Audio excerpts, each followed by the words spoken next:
કપડવંજમાં આવીને એક વાત ખબર પડી કે કપડવંજ વાળા હાથ પકડ્યા પછી મૂકે નહીં હો. 5-6 લોકોના હાથ પકડ્યા એટલે ઈ લોકો મને પકડવાની કોશિશ કરી પણ મારા બટા મૂકે જ નહીં હાથ. એટલે ખબર પડી ગઈ કે ભાઈ કપડવંજ વાળા કોઈનો હાથ પકડે તો મૂકે નહીં હો વાલા. આ પ્રેમ છે તમારા બધાનો. અત્યાર સુધીમાં ગુજરાતમાં 365 ઘર બનાવ્યા છે. અને 1 મિનિટ પહેલા ચશ્મા કાઢી લઉં, તમને જોવા પડે મારે. અત્યાર સુધીમાં ગુજરાતમાં 365 ઘર બનાવ્યા છે. અને કલાકાર તરીકે હંમેશા કહું છું કે જ્યાં સુધી કમાતો રહીશ ગરીબો માટે દોડતો રહીશ.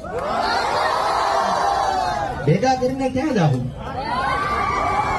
એટલે તમને બધાને